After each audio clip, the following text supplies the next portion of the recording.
안녕하세요. 저는 일찍이 남편을 세상에서 떠나보내고 혼자 외동딸 하나를 키워온 60대 여성입니다. 젊은 여자가 홀로 아이를 키우며 살아온 세월이 녹록하다고 했다면 거짓말이겠죠. 하지만 하나밖에 없는 딸아이 모자람 없이 키우겠다는 일념 하나로 버티고 또 버텼습니다. 그렇게 전 이를 악물고 딸애를 키우며 살았어요. 지금 되돌아봐도 그간 해보지 않은 일이 없던 것 같습니다. 식당이나 시장에서 허드렛 일을 마다하지 않았고요. 일당을 주는 밭일이나 청소일도 틈나는 대로 하면서 악착같이 살았습니다.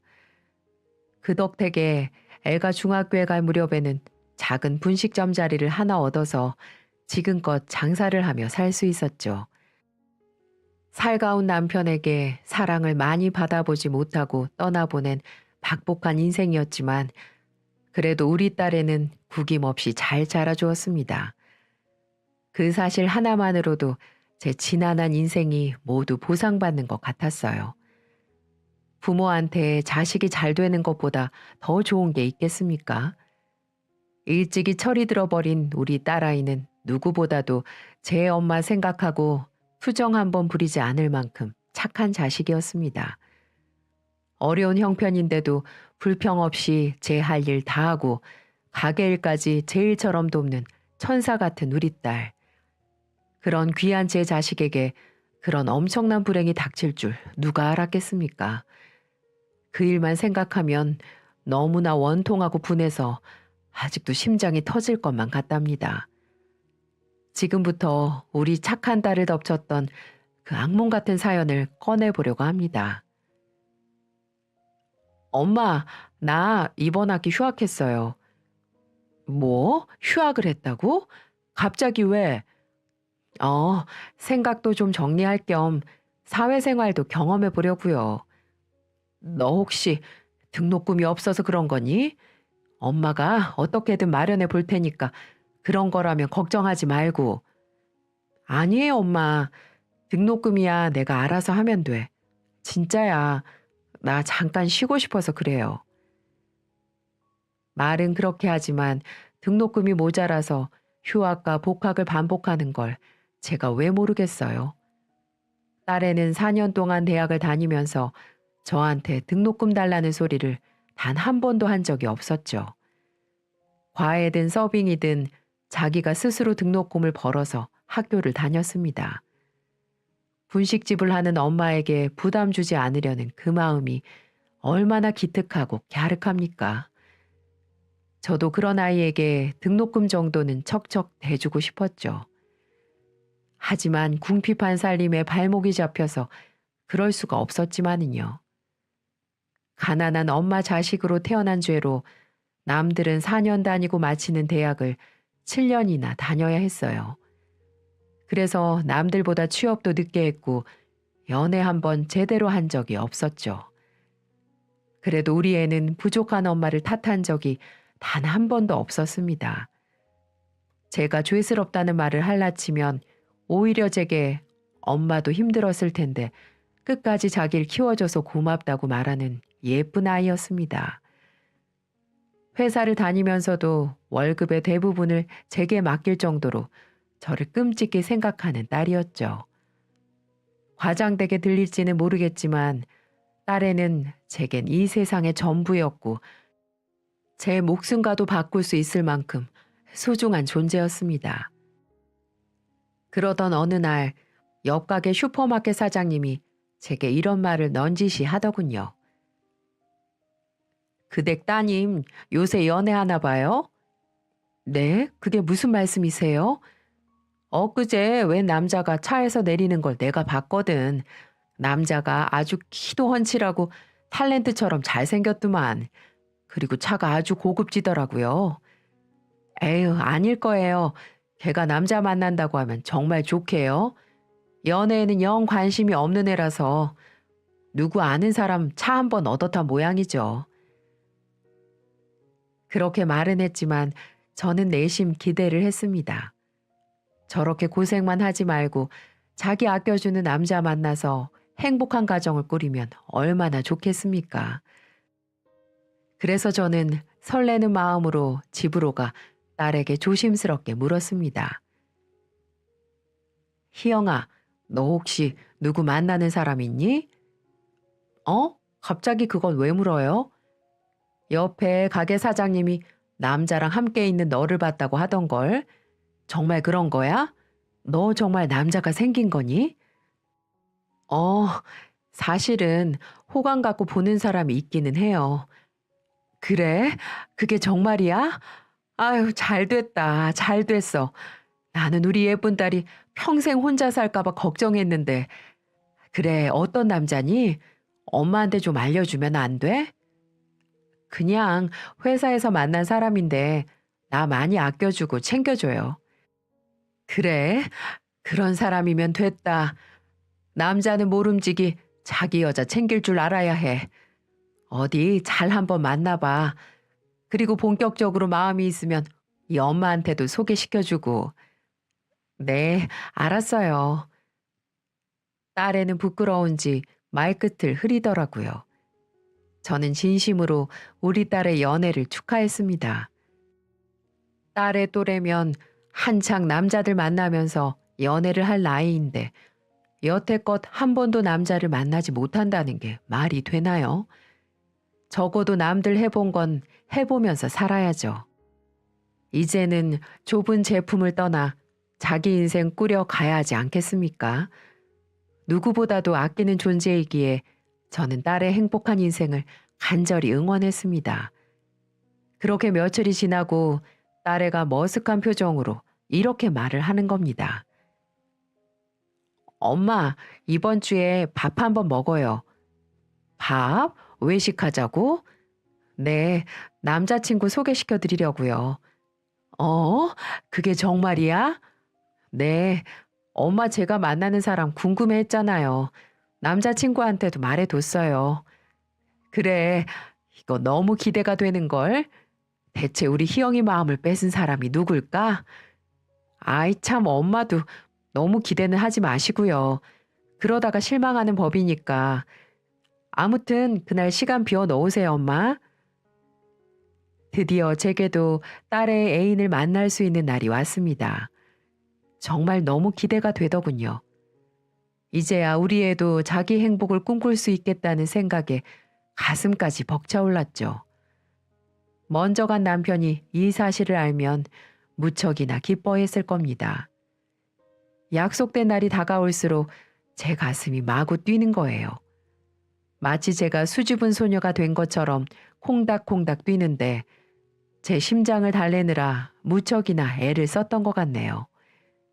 그리고 드디어 딸의 남자친구를 처음 만나게 됐죠.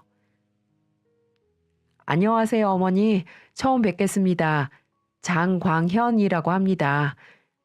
네, 반가워요. 여기까지 오느라 고생했어요. 우리 희영이한테 들어보니까 현재 좋은 감정으로 만나고 있다고 들었어요. 네, 그렇습니다. 그냥 가볍게 만나는 거 아니고요. 결혼을 전제로 진지하게 만나고 있습니다. 아, 그래요? 딸의 남자친구는 키도 크고 얼굴도 잘생긴 데다가 말하는 것도 참 정중하더군요. 첫인상은 100점 만점에 90점이었습니다. 사실 마음 같아서는 100점을 주고 싶었지만 나머지 10점은 딸에게 하는 행동을 보고 점수를 주기로 했죠. 그만큼 첫인상은 너무 마음에 들었어요. 광현 씨라고 했나? 이제 조금 편해졌으니 말 놔도 되죠? 우리 딸 들어서 알겠지만 어릴 적 지아빠 죽고 형편이 어려워도 싫은 내색 한 번도 해본 적 없는 정말 착한 딸일세. 결혼 전제로 만나고 있다고 하니 말하는 건데 항상 아껴주고 보듬어 줬으면 좋겠어. 그렇게만 해준다면 나는 더 이상 바랄 게 없네. 그렇게 말씀해 주시니 감사합니다. 그런데 이런 질문은 좀 구닥다리처럼 느껴지려나? 아니에요. 궁금한 거 있으면 얼마든지 물어보세요, 어머님. 혹시 부모님은, 아, 두 분 모두 건강히 잘 계시고요. 어머니는 교회에서 작은 직을 맡고 계시고, 아버지는 회사를 운영하고 계십니다. 그래?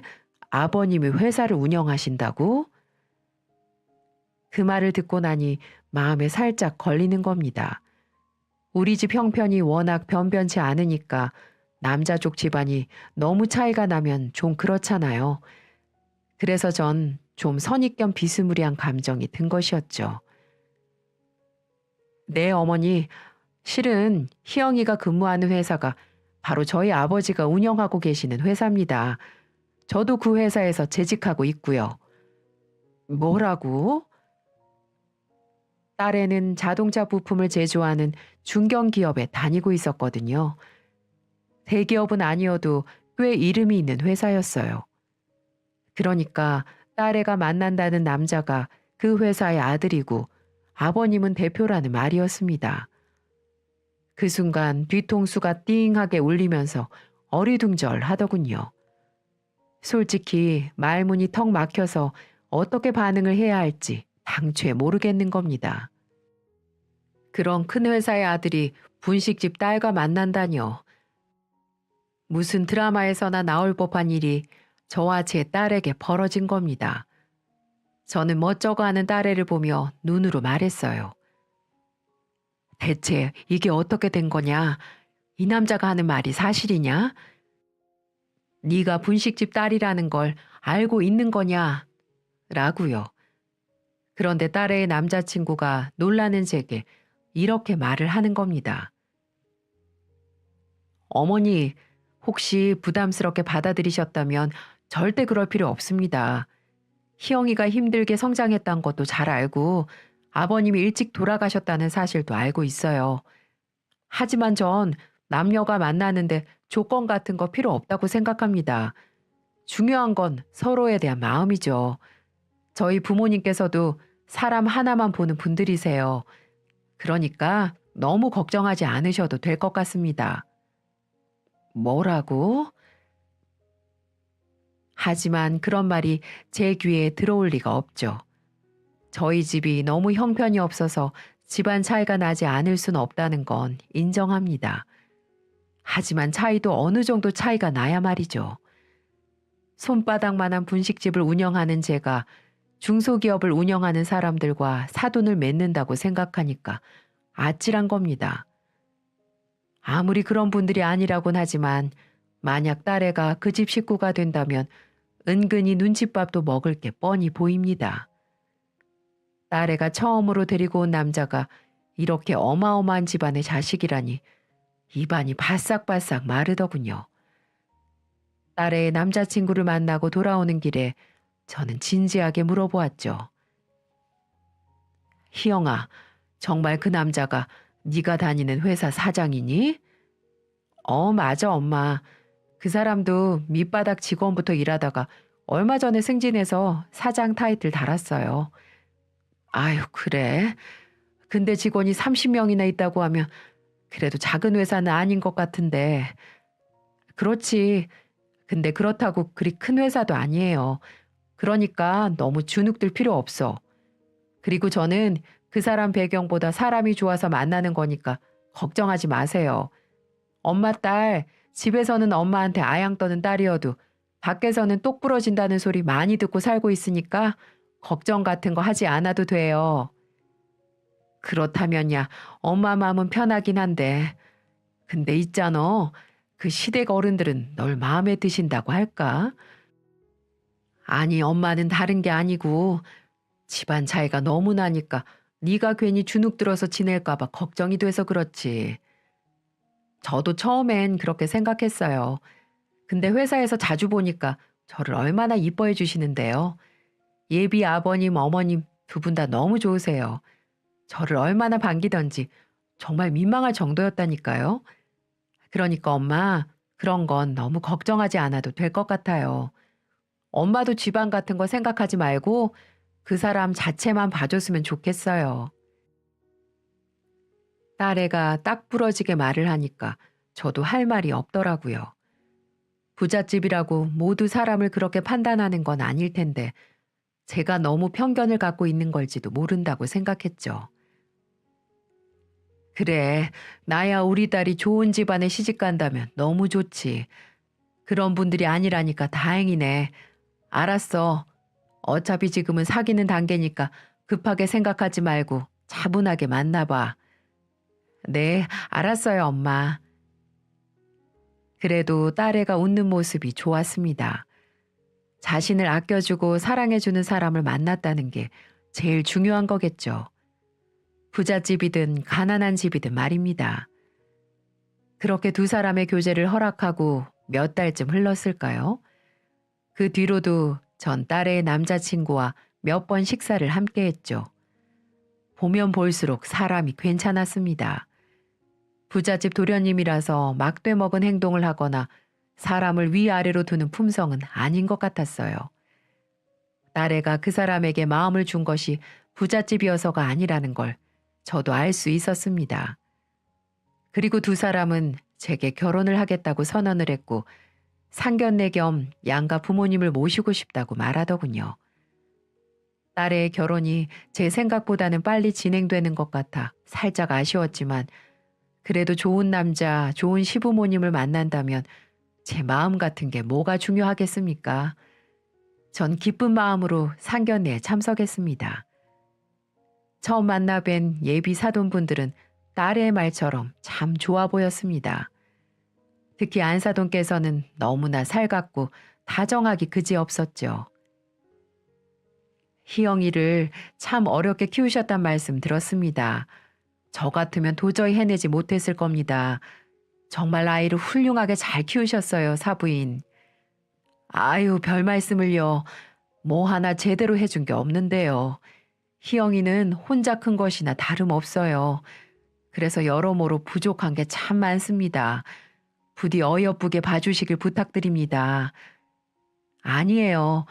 귀한 딸 이렇게 내어주셔서 감사할 따름이죠. 제가 친딸처럼 잘 데리고 있을 테니까 너무 걱정하지 마세요. 말씀만으로도 안심이 됩니다. 사부인, 애들끼리 저렇게 좋아하니까 우리 기쁜 마음으로 결혼시키는 게 어떨까요? 우리도 한창 젊은 나이 때 마음 가는 사람이 있으면 가슴이 설레서 잠을 설치곤 했잖아요.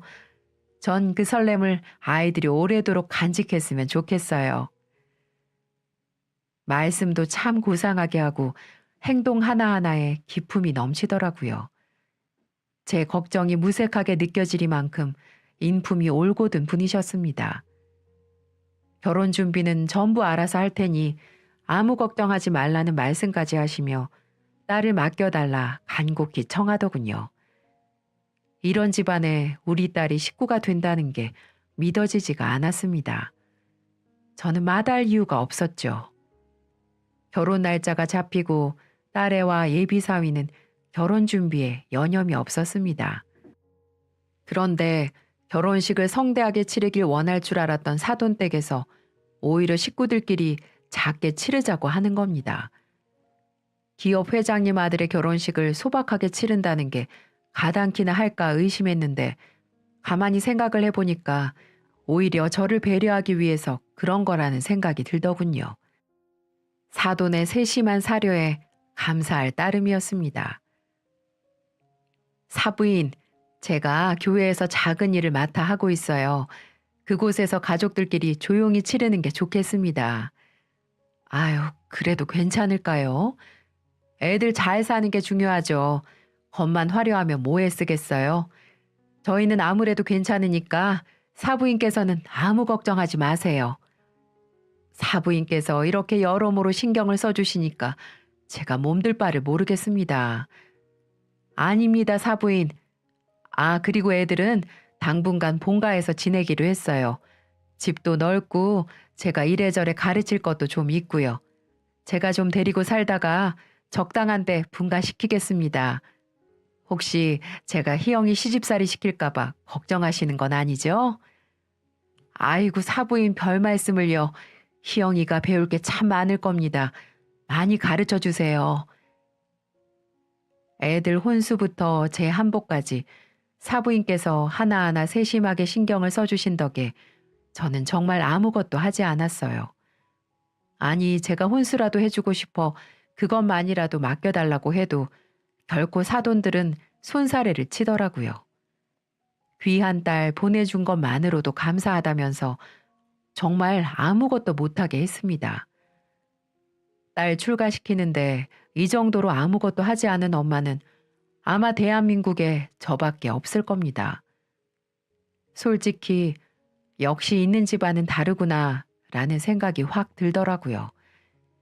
그리고 이렇게 우리 희영이를 이뻐해주고 사랑해주는 집안에 나를 시집 보낸다고 생각하니 얼마나 고마웠는지 몰라요. 저의 박복한 팔자를 딸이 물려받지 않는 것만으로도 정말 감사했습니다. 결혼식 당일 하얀 드레스를 입은 딸애를 보니까 주책 없이 눈물이 펑펑 쏟아지는 겁니다. 정말 울지 않으려고 다짐을 했는데 왜 그렇게 감정이 북받쳐 오르던지요. 지나왔던 고단한 인생도 떠오르고 환히 웃고 있을 남편 생각도 많이 났고요. 울음을 참는 딸의 눈빛도 절 그렇게 울리는 겁니다.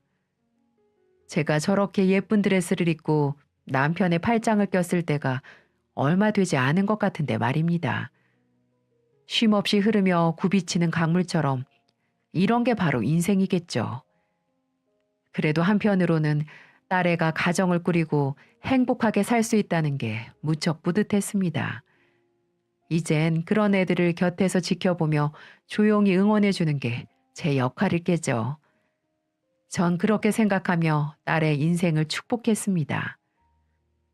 딸은 결혼을 하고서도 혼자 있을 제가 걱정이 되어서인지 시간이 날 때마다 연락을 해줬습니다. 엄마, 저예요. 희영아, 별일 없이 잘 지내고 있지? 그럼요. 시부모님들도 너무 살갑게 대해줘요. 남편도 제가 귀찮을 정도로 잘해줘요. 그래? 네가 잘 지낸다니까 엄마도 너무 좋다. 그런 좋은 집안에 시집가서 엄마가 얼마나 마음이 편한지 몰라. 네, 엄마. 그러니까 내 걱정하지 말고 잘 지내요. 그래, 언제 한번 내려올래? 네, 오빠랑 조만간에 한번 내려갈게요. 그래, 장서방 데리고 꼭 한번 와라. 내가 장서방 좋아하는 건 잔뜩 해놓을 테니까. 네, 알았어요, 엄마. 딸애는 결혼을 하고서도 제게 자주 들렀고 전화도 자주 했습니다. 정말 행복하게 지내는 것 같았죠. 그렇게 안심을 하고 있던 어느 날 사부인께서 제게 식사 한번 하자며 직접 찾아오시더군요. 그리고는 제게 뜻밖의 제안을 하는 겁니다. 부담이 될 정도로 말이죠. 사부인, 사실 제가 사부인께 진작 해드리고 싶었는데 혹시라도 부담을 느끼실까봐 말씀을 못 드리고 있었습니다. 네, 무슨 말씀이신지. 사부인께서 운영하시는 점포 있지 않습니까? 제가 장사하시기 더 편하도록 조금 더 넓고 깔끔한 곳으로 옮겨드리고 싶은데 말입니다. 네, 무슨 그런 말씀을요. 말씀은 감사하지만 전 사양하겠습니다. 제가 염치 없이 어떻게 그런 걸로 부담을 드릴 수가 있겠어요. 큰일 날 말씀이세요. 그리고 저 이곳에서 자리 잡은 지가 30년이 다 돼가요. 단골 손님도 계시고 옮길 생각은 없어요, 사부인. 그럼 리모델링은 어떠세요? 그럼 깔끔해지고 좋을 것 같은데요. 네? 비용은 제가 알아서 다 할 테니까 걱정 마시고요. 희영이 같은 귀한 딸을 제게 주셨는데 이 정도는 해드리고 싶어서 그래요. 아닙니다, 사부인. 그런 말씀 마세요. 허락하시지 않는다고 해도 제가 고집을 좀 피울 생각입니다. 사부인께서 좀 더 편하게 일을 하셨으면 해서 그래요. 그러니까 제 마음 좀 받아주세요. 사부인이 저렇게 간곡하게 부탁을 하는데 계속 거절만 할 수는 없었습니다. 몇 번이나 사양을 했는데도 막무가내로 고집을 피우시니 결국 저도 받아들일 수밖에 없었죠. 솔직히 부담이 되긴 했어요. 결혼할 때도 아무것도 못 해줬는데 뜬금없이 찾아와 제 가게를 손봐준다뇨. 하지만 계속 거절을 하면 안사돈의 정성을 무시한다고 비춰질까봐 결국 두 손 두 발 들고 말았네요. 결국 좋은 집안에 시집간 딸내미 덕분에 저는 30년 만에 가게를 세 단장 할 수 있었습니다. 사부인의 배려가 너무 부담스러웠는데 막상 깔끔해진 가게를 보니까 흡족한 마음이 들더라고요. 손님들도 더 좋아할 것 같았고요. 딸애도 시어머니가 너무 좋아하신다며 부담 갖지 않아도 된다고 하더군요. 그제야 마음을 좀 놓을 수가 있었죠. 그런데요, 사부인의 호의는 거기서 그치지가 않았습니다. 사부인께서 제 통장으로 매달 100만 원씩 꼬박꼬박 보내시는 게 아니겠어요? 너무나 놀란 마음에 되돌려 드리려고 했지만 한사코 돌려받지 않겠다고 하시는 바람에 저만 곤란해지고 말았습니다. 제게 다짜고짜 전화 와서는 사부인, 그 돈 사부인을 위해서 쓰시라고 애들이 용돈 삼아 드리는 거라고 생각하세요. 그동안 많은 걸 참으면서 사셨잖아요. 이제 친구분들이랑 맛있는 것도 사 드시고 좋은 옷도 사 입으면서 사세요. 그래야 제 마음이 편해서 그렇습니다. 마음이 알겠지만 아무리 그래도 사돈한테 용돈 받는 사람이 어디 있습니까? 너무나 면목이 없어서 딸아이 편으로라도 돌려드리려고 했지만 딸아이도 그냥 받아두라고 하는 겁니다. 엄마, 괜찮아요. 어머님이 드릴만 하니까 드리는 거예요. 원래 우리 결혼할 때 엄마한테 100만 원씩 드리기로 약속했었어요. 그걸 시어머니한테 말씀드리니까 남편을 대신해서 어머님이 주시는 거예요. 남편 돈 관리를 지금 어머님이 해주고 계시거든요. 그러니까 내가 주는 거라고 생각하고 엄마가 요긴하게 쓰세요. 아유, 하지만 희영아, 그렇다고 해도 액수가 너무 많다. 그리고 내가 돈 쓸 데가 어디에 있다고. 괜찮다니까요, 엄마. 저도 이 집에서 며느리로서 역할 아주 잘하고 있어요. 그래서 주는 거라 생각하고 우선 쓸 데 없더라도 모아놓기라도 하세요. 이게 복인지 독인지 구분이 잘 되지 않더라고요. 한 달 내내 가게에 매달려도 순수익이 그만큼 벌까 말까인데 말입니다. 돈을 받아도 마음이 편하지 않더군요. 벌써 몇 번이나 받은 것도 송구스러운데 계속 달마다 보내신다니 어쩔 줄 모르겠는 겁니다. 제가 하도 답답해서 아주 가까운 지인한테 이 이야기를 살짝 했거든요. 어머 언니, 그게 정말이야? 세상에 백식이나? 아유 언니, 이제 팔자 폈네, 팔자 폈어. 아니, 그렇다고 마냥 좋아할 게 아니라니까.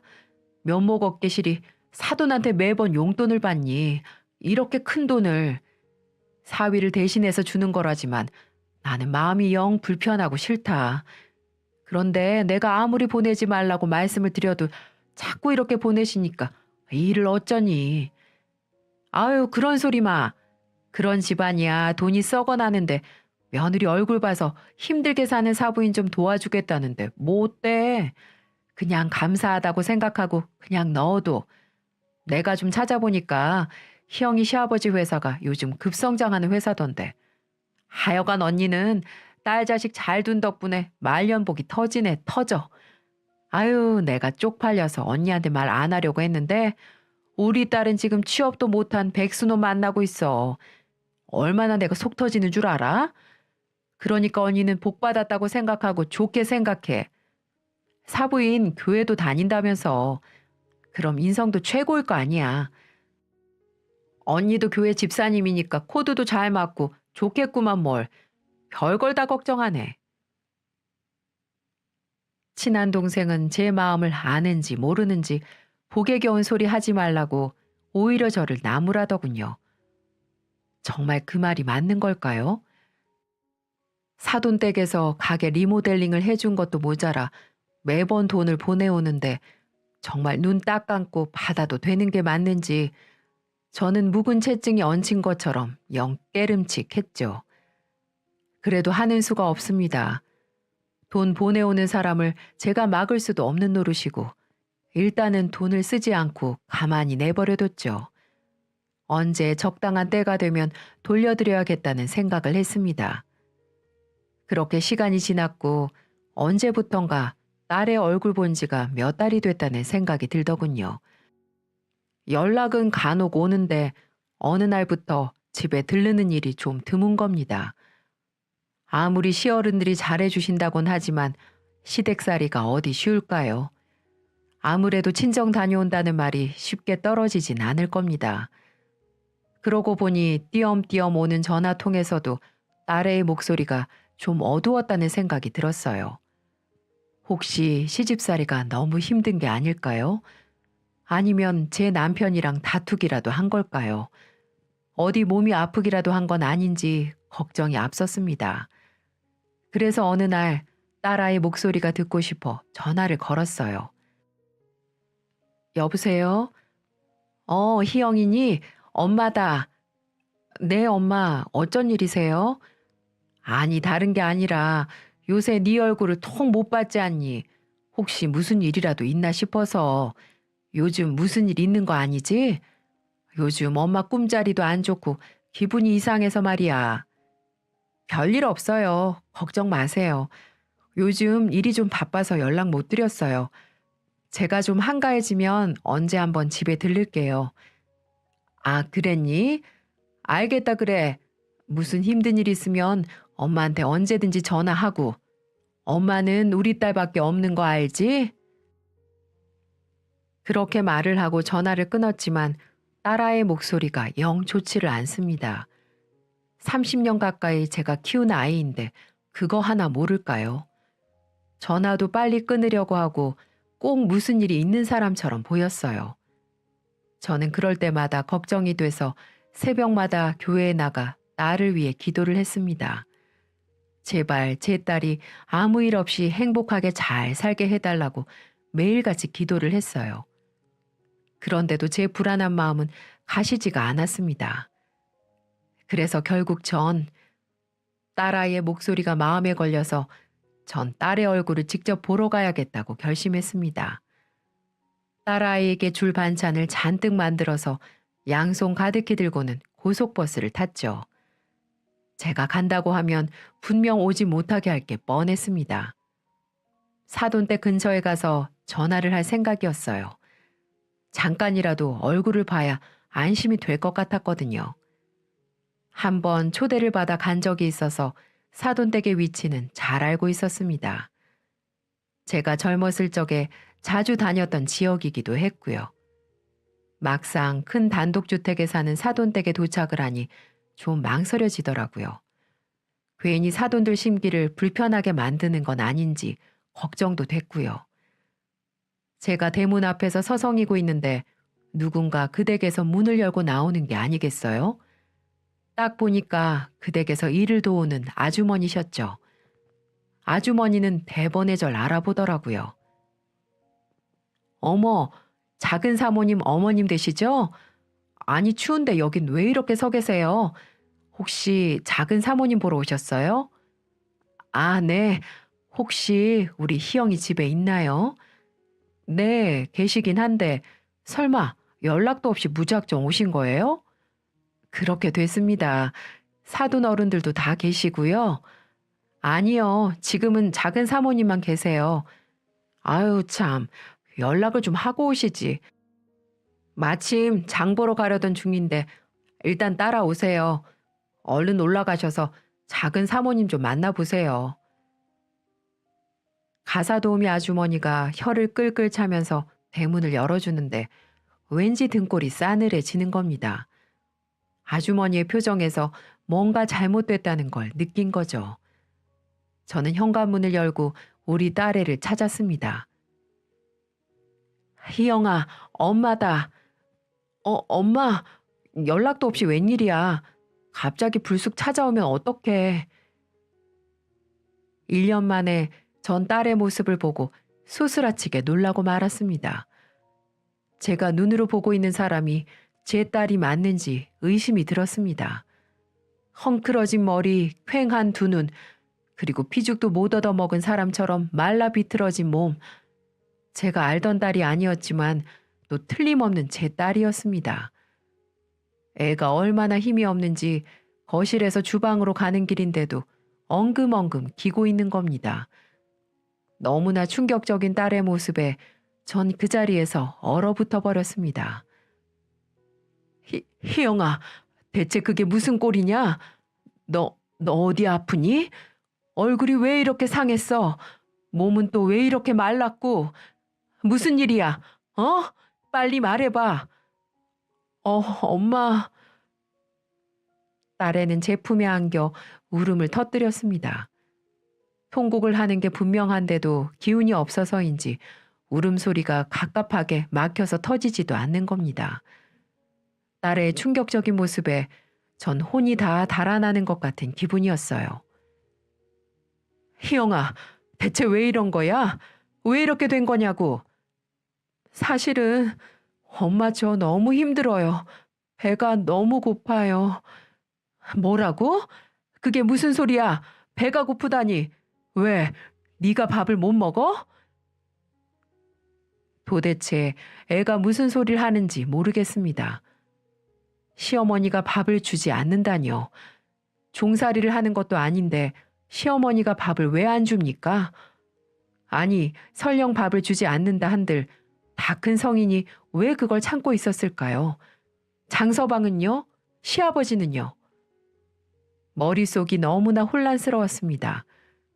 대체 애한테 무슨 일이 벌어진 건지 가늠할 수가 없었죠. 보다 못한 가사도우미 아주머니가 제게 설명을 해주더군요. 아유, 큰 사모님이 글쎄 작은 사모님 금식기도 시키는 중이라서 그래요. 금식기도요? 그게 무슨 말이에요? 우리 희영이는 종교가 없는데.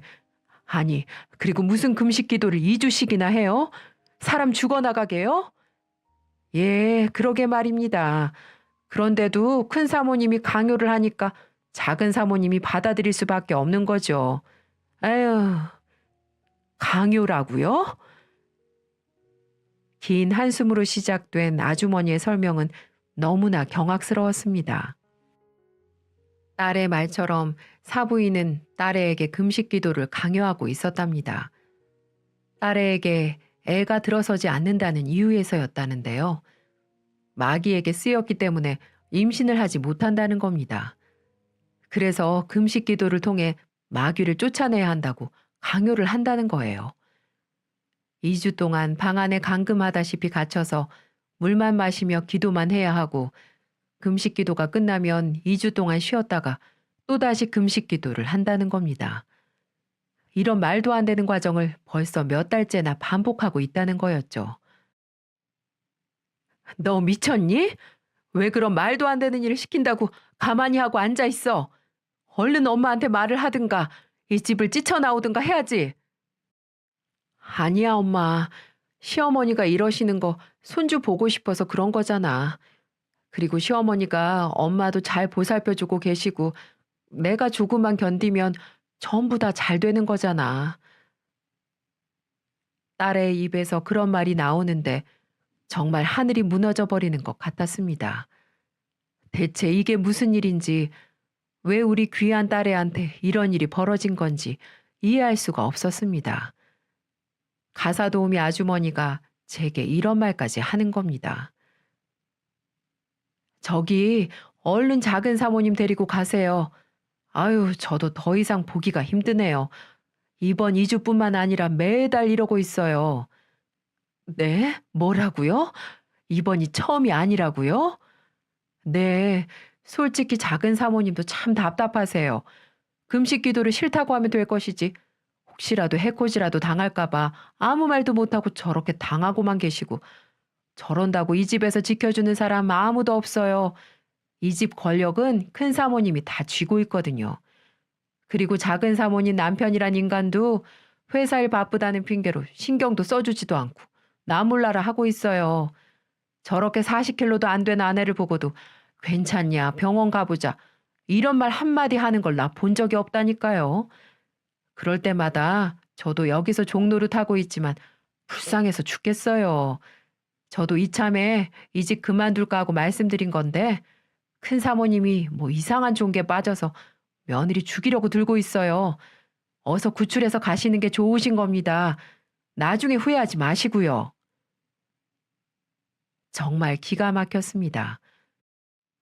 화가 머리끝까지 치밀어 올라서 견딜 수가 없더군요.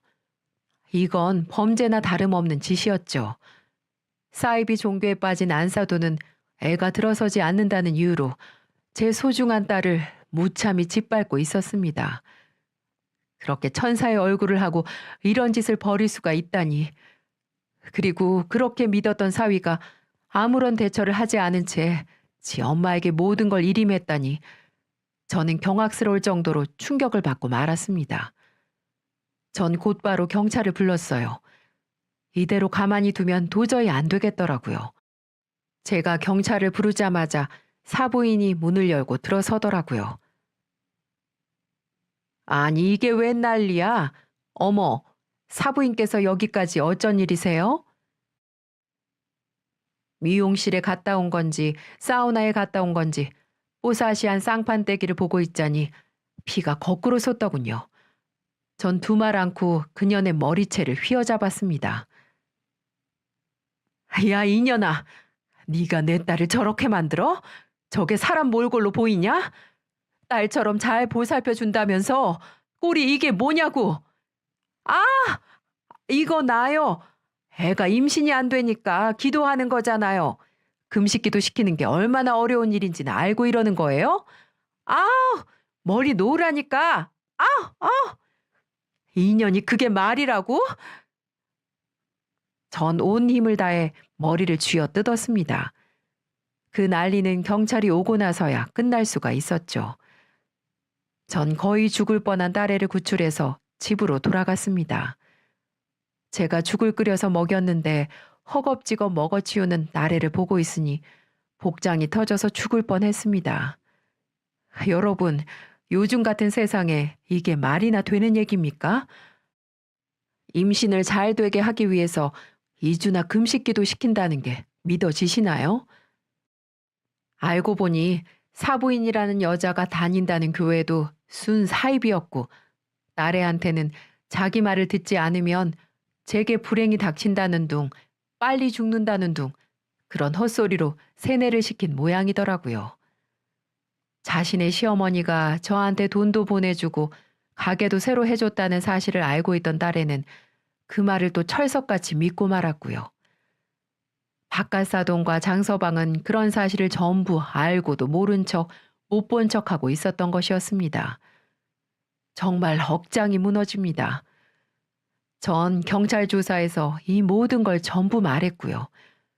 고소와 함께 정식으로 사건 접수도 진행했습니다. 그리고 그 여자가 제게 보내온 돈은 인테리어 비용과 함께 사위 그놈에게 던져주고 왔습니다.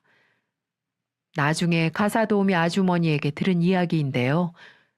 딸애처럼 임신이 되지 않는다고 강제 금식 기도를 당한 여자가 벌써 둘이나 더 있었다는 겁니다. 그 사부인이란 여자는 일부러 혼인신고를 미루게 하고 자기가 애들을 데리고 있으면서 임신 여부를 체크했던 것이었죠. 그렇게 임신이 잘 되지 않는 기색이 보이면 마귀를 쫓아낸다는 명분으로 금식 기도를 강요했던 거고요. 나중에 알게 된 사실이었지만 딸이 임신이 되지 않았다는 이유는 바로 사위 그놈한테 있었어요. 그놈이 무정자증이어서 임신이 되지 않은 거였는데 기도만 하면 딸이 임신할 수 있다고 믿은 걸로 보였습니다. 한마디로 현대의학을 믿은 게 아니라 사이비 미신 종교를 믿고 우리 딸을 그렇게 억압했던 거죠. 얼마 지나지 않아 바깥사돈이 저희와 합의를 보려고 하더군요. 2억을 제시하며 한 번만 눈 감아달라고 제게 와서 빌더이다. 당신이 안사람 단속을 잘못해서 일어난 일이라면서 말이죠. 하지만 전 금지 오격 같은 제 딸 저렇게 폐인으로 만들어버린 그년을 절대 용서하지 못할 것 같습니다. 그리고 철석같이 믿었던 사위놈은 얼굴 한번 비추지 않더군요.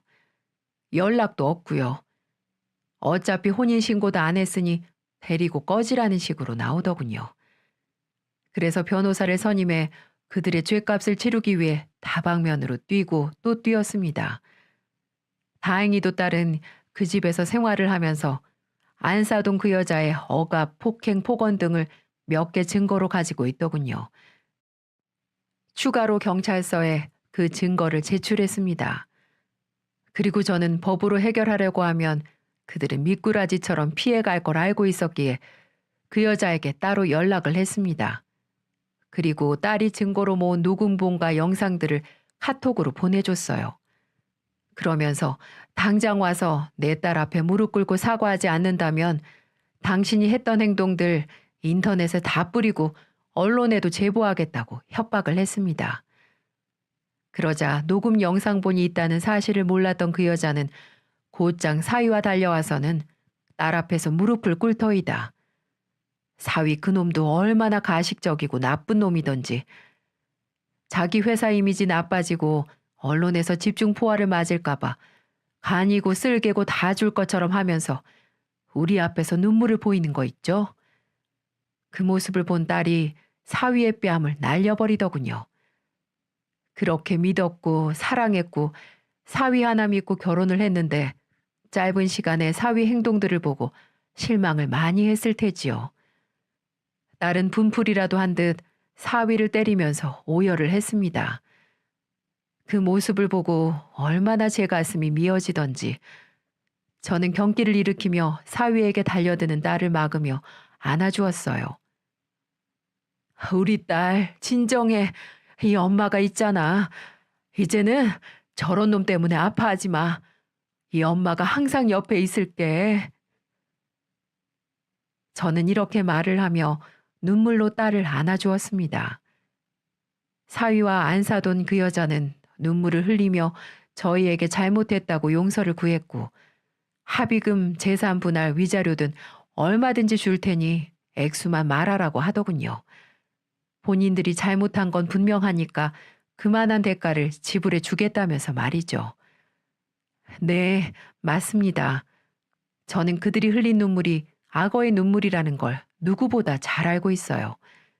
어떻게든 빨리 저희와 합의를 봐서 이 상황을 끝내고 싶은 거겠죠. 어떻게 돈 좀 있다고 뭐든지 돈으로 해결을 하려고 할까요? 그럼 제 딸이 받은 상처는요? 바보 같은 딸은 어느 순간부터 시어미한테 세뇌를 당해서 마치 그게 옳다고 생각을 했었다고 합니다. 그래서 신고할 엄두도 못 냈다고 하네요. 그리고 제가 걱정할까봐 연락을 못 했다고도 하고요. 잘 사는 줄 알았던 딸이 고통의 시간을 보낸 걸 생각하니 아직도 제 가슴이 미어집니다. 지금이라도 제 딸을 찾아서 다행이긴 합니다만 아직도 그 일만 생각하면 가슴이 벌렁벌렁 거리기만 하네요.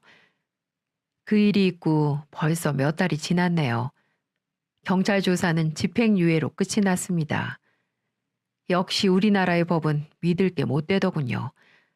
제 맘 같아서는 그놈들 회사 제대로 망하게 해주고 싶지만 딸이 원치 않아 합의를 하고 마무리를 지었습니다. 딸은 더 이상 그쪽 집안과 엮이고 싶지 않다며 합의를 하고 영영 기억 속에서 빨리 지워버리고 싶다고 했어요. 그래서 눈물을 머금고 딸의 뜻대로 해주었습니다. 그래서 지금은 딸과 함께 지내고 있는 중이랍니다. 딸은 지금도 정신과를 다니고 있어요. 자면서도 가끔 경기를 일으키며 오열을 하곤 합니다. 그럴 때마다 저는 딸을 안아주고 있고요. 제가 딸을 이렇게 만든 것만 같아 제 마음이 너무나 아프네요. 그래도 저는 이겨낼 겁니다. 힘을 내야겠죠. 어미가 힘을 내야 자식이 따라오지 않겠습니까? 부디 우리 딸이 다시 건강하게 일어날 수 있도록 여러분들의 많은 응원 부탁드립니다. 마지막으로 저도 교회를 다니고 있습니다. 교회 다니는 사람들이 전 안사돈처럼 모두 사이비에 빠진 거 아니니까 색안경 끼면서 바라보지 않으셨으면 좋겠네요. 그런 사람들 때문에 간절히 교회를 다니는 믿음의 사람들이 똑같은 사람으로 비춰질까봐 마음이 아픕니다.